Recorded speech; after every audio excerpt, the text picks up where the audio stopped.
Just ridiculous. Well, so ridiculous. If you believe that, if anyone believes that, that's ridiculous. Yes. Like, absolutely. But Pat Robertson, though, of all people, so he says all this kind of stuff, right? But did you know Pat Robertson is not a creationist? Oh, really? I didn't know. Isn't that weird? Like, he's on board with all this other stuff, right? And yet, he says creationists are foolish and they've been duped, and that the earth is, in fact, billions of years old, not thousands. Oh. And he does not take the book of Genesis literally. But of all people, you wouldn't expect him to be the reasonable one on that, and yet he is. Isn't that weird? That guy just never goes away. I know. Well, he's well into his 80s. He'll be going away. He's like 89 years old. How long did it take you when you were watching Davy and Goliath as a kid to realize it was propaganda for the I think it was the Lutheran Church, I believe. I don't remember realizing that as a kid. No, because it was a great show. Yeah. Like, you liked it, right? Yeah, I guess. I mean, it wasn't my favorite thing.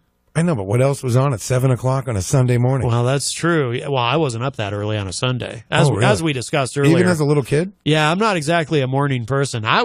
Even as a kid, though? Well, the thing is, I'd have to, I'd probably get up more like around 9, and then we'd be at church by 10. Oh, that's... Because I had to do that. By the time that's over, the day's all done. I know. That's how it felt. Like, oh, great, it's 1 o'clock. Well, no. Like, be at church by 10, be out by like 11. Then you go out to lunch? Yeah, we'd go to McDonald's, get me a Filet-O-Fish. Okay. I just saw Jim O'Connell wave. So, it wouldn't be that. It would feel like the day was already shot, but it would only be like noon. Okay. But something about starting it out with church did make it feel like... Oh, right. And I mean, it just sometimes just goes on and on. And then just knowing... Standing. Sit. Oh, yeah. Kneel. With the Catholics. Stand. It's like, it was like Simon Says. Like, or like a Richard Simmons jazzercise thing where you're just, doing all this stuff. But that's probably why Catholics are more physically fit than, Lutherans or whoever, because of the standing, sitting, kneeling thing. Okay. You're getting a workout. Then by that time that's all done, you have to get up and go get your wafer. Right, exactly. Well, because then you need to replenish, right?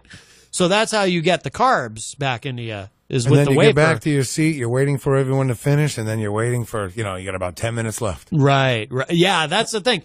Once you get the wafer, your day's almost, well, not your day's almost done, but your shift sitting in church. That's how I used to think about it. It was like a shift. When I was a little kid, I always used to look. We used to go out to St. Peter's in Auburn because my grandmother lived. He lived in Manchester, but we go out by the lake, and that was their parish. And I always used to read the stained glass. Yeah, and because it tells a story. I think at St. Peter's, it's the Stations of the Cross type thing, but it's And sometimes, the sun would come in and, beautiful stained glass windows. But, I mean, I remember just reading it. Yeah. We have a call. Oh, boy, I wonder if this is Father Bruno calling back. Hi, welcome to Matt Connarton Unleashed. Who's this? It's DDG again. Since you guys are picking on the Catholic Church, I got a funny story to tell you real quick. Yes. Last year, I went to this event at St. Catherine's. And this priest, he's a famous guy. He goes on EPWN and stuff, and he's well liked and stuff. And he was telling everybody, this is a 4-night thing. And this is the first night I was there, and he says, you know what? He says, I don't want anybody leaving early. I'll tell you, I'll leave before the mass is over. He goes, if you leave early, you're going to hell. He says you might as well just turn around. Oh yeah, first he said you're going to hell if you leave early. He said, this is what he said. Yeah, he said, you might as well turn around and spit on the cross. And I'm saying to myself, what the heck is this guy saying? Right. Wow. He was out of control. So I did not go the next 3 nights. And I'm saying to myself, this guy's out of control. It's out of control. Say something like that? I told my folks that I was going to church their whole life. Even my folks said, that's out of control. Yeah, it is. More or less. more or less. So I asked a friend of mine who's a deacon in the Catholic Church. I said, what happens if you show up late for church? He goes, oh, that's fine. He says, as long as you don't leave early. Wow. Jesus, buddy. But isn't that awful to say that as a Catholic priest? Yeah. I'm going to... Saying this in the Catholic Church, if you leave early, you might as well just turn around and spit on the cross. You know what? I thought that was the most horrible thing I ever heard. Right. You know what? But you know what, though, Peter, the next time Easy G is on your show and he tries to leave early, I think you should say to him, hey, Easy G, if you're going to leave early, you might as well just spit on the cross. I know, but this is a Catholic priest saying this in a Catholic church. Well, Peter was Catholic a little bit when he was a kid. That's probably why so I don't go to Catholic churches that often anymore. Right. I go to Protestant church, Episcopal church. You don't need a mouthy I hang out priest. at the Manchester Christian Church. Oh, Yes. Eric goes to all the And other I don't seem churches. to have those kind of crazy people at the. I don't seem to have those kind of people at the. That say these crazy things at the other churches. Right. My Catholic friends will say, "Why do you don't hang out at the Catholic Church anymore that often?" Right. I said, "That's one of the reasons." You should try the Mormon church. I mean, this is a horrible They thing don't to say say. anything crazy. Well, it's that guy was hardcore. Maybe he was. I wonder if it was the same priest that I don't think that guy's around. Oh, okay. Oh boy! I just think. I I was don't know. horrified. I couldn't believe what he was saying. And then Right. the friends I went with that day said, "Oh yeah, he when he said he wasn't that bad, wasn't that bad." Well, the first, I'll tell you where you went wrong. Spitting on the cross, Yeah, that was over the line. Shouldn't have done that. Jesus, Yeah, like buddy. I said, he's a Catholic priest, and he was supposed to be well liked. He's a guy that's been on EDWN. It's one of the big channels there that they have on My the dad Catholic watches that. University and stuff. Yep. Like, wow. So what are you what's going doing? on What are you here? doing This right guy's now? out of control. Are you watching TV after Matt's show's done? Are you going to watch TV? Some ETWN. Oh, I don't have that channel. It's a cable channel. Well, I know, but okay. And Are you going to watch Channel 9? He's a famous Catholic priest, and he's saying these crazy things. I know. You said it 5 times. It's like the entertainment report. Right. It's the same thing over. Is and this over. going to be in your entertainment report? No, it probably won't be. I had to tell you that crazy story. No, it's crazy. What happened? This happened like over a year ago, and it still kind of haunts me. It's like, wow, I can't why believe would that that guy guy. say that? It was dumb. Why would he say that? He's Jesus, so buddy. so negative.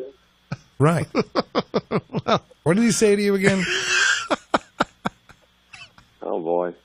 I mean, it's All right, I gotta go. It's nothing. Bye bye. All right, Ease. Bye bye, EZG. Wow. What happened? Oh my goodness. Well, a famous. He said it was a famous priest. I don't know. Are there any? I guess. Well, isn't there? Isn't Franklin Graham coming to speak in Manchester? What didn't I hear that at EZG's entertainment report? I think we've been hearing it all year. I really do. The son of course, famous wrestler superstar Billy Graham, I believe. Yeah, I don't know. I think he's coming to speak, isn't he? Yeah, but when though? I don't even pay attention when he's reading the report. We should. I do pay attention. Sorry. Eric. Right. We should find out when that's happening, and we should go just to kind of hedge our bets a little bit. What if we're wrong? Oh, I don't even think I could sit through that. You know what, people? I never hear anyone point this out. What if, because people talk about, well, is there an afterlife? Is there not an afterlife? And, hopefully there is, and wouldn't it be nice if there is? But then I think, here's what no one ever thinks of, though. What if there is an afterlife, and what if it sucks? That's right. Or maybe this is what sucks, and the afterlife is great. Well, that would be, that's what Christians believe, right? This is the part I that don't sucks. know. I never was confirmed. And then we get our reward, right, in the afterlife. But what if the afterlife actually sucks? And in the afterlife, you're stuck with that for eternity, whatever it is. Which kind of sounds like hell. But what if what if there is a heaven, but heaven is not that cool? Right. But you're stuck with it. Like there's no option to get out. You're already dead, so you're not going to die. And what do you do all day? Yeah, what do you do? I mean, I don't think you have to go to the bathroom in heaven. Right. I don't think you have to do any of that stuff. Yeah. There's no bathrooms in heaven. Why would there need to be a bathroom? I wish Glenn were here. You probably don't eat in heaven. Glenn would know Because if if you ate in heaven, you'd have to go to the bathroom. You would need a bathroom. Right. I mean, is there music in heaven? Can we listen to music, or is it just like, do we go to the harp concert? Oh boy, yeah. See, that's why I'm saying, what if heaven's not that great? Here's what I think. And if it's comforting and you want to think there's a heaven or whatever, it can be whatever heaven you want it to be. Mm-hmm. Right. Tim Conway is finding that out right now. That's true. He died age 85, I believe. Right. So he's probably in the waiting line right now. He's gonna, and you know what? He's being processed. He's gonna get to meet Eric's Uncle Al. Oh, wow. He might. Uncle Al probably got up this morning saying, "Oh, Tim Conway's coming." Right. Maybe he has my sweater with him. Wow. Wouldn't that be great if Tim Conway has Uncle Al's sweater that Eric lost? Yeah. We replaced it. Oh, you did? Yeah, we did. Daryl, courtesy of Daryl Dion.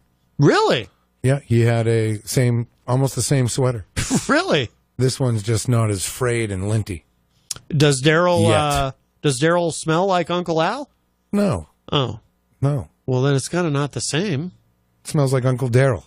Yeah, but Eric wants his Uncle Al's aroma, I would think. Aroma's not the right word. Right. Scent. It's not even Eric's uncle. It's his ex-wife's uncle. Well, that's what kind of was odd to me about the whole thing, that it would matter that much. Well, because he's just like a shirt you've had for 20 years. Unless maybe it's the kind of thing where he likes, maybe Eric liked his ex-wife's family more than his ex-wife. Like, back in the early 2000s, or the aughts, as some people say, I think it sounds funny to say aughts. Yeah. Although to say 2000s also sounds funny, so you kind of can't win. I dated this girl. I won't say her name in case she's listening. But, say it, playa. all right. Let's just say it rhymes with pickhole. And Wait a second. It rhymes with what? Pickhole, which isn't even a word, but but it rhymes with that. I see. Okay. And Nikki. No, but so I just remember her and I breaking up, and I was glad because we weren't getting along. But I didn't miss her at all. But I missed her family. She had a wonderful family, and they were really good to me. And I just remember sitting around thinking, man, I miss her family. Right. So I wonder if it's the same thing with Eric. Like, he, well, when people break up, you lose friends. You lose. They choose sides. So maybe hanging on to Uncle Al's sweater was a way of, hanging on to Holly. Yeah, or maybe he liked Holly's family more than he liked Holly. I don't know. I mean, unless the whole family filed a restraining order against him, in which I think case, the key word's restraining order. Yes. Or words. Yeah, those are key words. Those are key words in determining that something went very poorly. Yes. Usually if there's a restraining order involved. Makes sense. How did he lose the sweater again? He left it at the fashion show. So you can see why someone would want to pick that up. Oh, baby, someone left that behind? I would think someone would have put it in some sort of lost and found type scenario, and then he could get it back. Again, Eric's a celebrity. So, maybe someone grabbed it. I'm getting an Easy G sweater. That's true. They don't realize it's actually Uncle Al's sweater. Like, they've got the sweater thinking, oh, it smells like Easy G. This is great. He's famous. And it actually smells like Uncle Al. And Uncle Al hasn't been around in 20 years. Right. Yes. Damn. Uh-huh. We have another call. Hi, welcome to Matt Connarton Unleashed. Who's this? I wasn't going to call again, but since you brought up my name again, yes. Yeah, Uncle Al, he was a great guy. I always got along with him. He even gave me his old beat up car once. No wow! way. Wow! I can't even believe you drove. Yeah, he did. I had it for like a year, and I drove it right to the ground. Oh, did you lose that somewhere? Did you drive it somewhere and then just kind of lose it? It lasted about a year, yeah. Oh, okay. It was on its last leg, but he said, hey, you want my old car? I'm driving it tomorrow. He was like 90 years old. And, what kind of car? oh, God, I don't remember. Me and cars, I don't remember. My father there, the king of all farts, he would remember what kind of car it was. But it was a good car. It lasted about a year, and then it died. Right. But, yeah, Uncle Al, he was the best. I always go along with Uncle Al. There was no restraining orders. from Okay. Uncle Al and his wife Art Evie. So you did prefer Uncle Al to Holly, it sounds like, is what you're saying. Oh yeah, we and Holly used to get along. Obviously, we got married at one point in life, Right. and it all went down the toilet after a while, unfortunately. Oh yeah, 'cause Yeah. you're probably talking to her and I nonstop. still have Art Evie's Thanksgiving button, so I haven't lost that one yet. So. I hope our relationship, yours But and mine. as years go on, there's less and less items from the holidays. I still have the bike, though, from Holly's father, who's legally blind. But, of course, I haven't been able to jump on the bike this year because of my rotten feet and legs. So. Oh, wow. Right, I've seen your bike. But, hey, I haven't been with that girl since 2008. So as the years go on, there's going to be less and less. Right, it's only been stuff 11 left years. I don't know if I ever told you that story, Peter White. The first week we were married, I lost my wedding ring. Oh no. You like to lose things. I Wow. did. So I don't know if that was a bad sign about the whole marriage falling apart down the road, but Yeah, that's a then bad I ended up omen. getting another one, or I got pennies, and then I lost that one too. Oh no.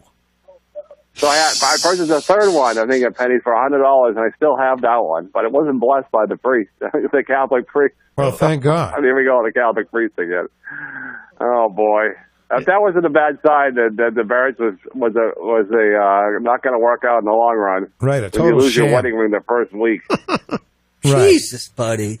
right, a total leave sham. it to Easy G, right? That's all right. right, man. You'll find Oh, love. boy. You'll find love again. Yes, like Another funny story. Well, I gotta go. All right, All right. ECG. That's it Thank for you. All right, bye-bye. Time for him to rest. Not so much a That was a story. heartfelt story. More of an anecdote, really. I Yeah. think, yeah. Wow, yeah. What a guy. Fred Bonig sent me a great song to close the show in a couple minutes. Trailer Park in Heaven by Ancy McLean and the Trailer Park Troubadours. Thank you, Fred, for sending that. Fred's a radio guy. He's on in Pennsylvania. Hello to Christian Grace in the Facebook live chat. There's a new name I don't think I've seen before. Rhonda Ostrowitz Favero joins us. Let's see. Rhonda says, quit dissing Easy G. Ooh, Rhonda. We would never. Angela Philbrook says, or maybe this is the afterlife. Great. Wow. We're stuck here. Great. Fred says, reward for free sounds socialist, referring to your reward when you go to heaven. Oh. Yes. Angela says, it might just be a big scam, this whole afterlife thing. That's kind of where I'm leaning. I don't think it's You could true. only hope, you could only hope, like you said, Yeah. if there is. I mean, it's a nice idea. I mean, not to get maudlin about it, but, do we all have apartments up there? oh, Or do we all just, live together? Do we wear clothes? that's Are we naked? These are all good questions. I assume it doesn't get cold in heaven. Right. I You're would just hope. naked all the time. Right. Oh, that But, it's, could but be. it's no big deal. It's not like being naked down here. That would be awkward. I'm awfully hairy. But you're not going to care. Maybe I won't have body hair in heaven. No, that stays. Oh, no. Well, that's no good. I don't know. Oh, hello to Wade Hall in the Facebook live chat. Wade, I hope you're doing better. Wade was in, or maybe still is in the hospital. So, No. yeah, I mean, it's not a particularly pleasant thing to think about. You go through all this struggle and strife in life, and then your reward at the end of it is you just cease to exist. That kind of sucks. Yeah. After all that. After all that,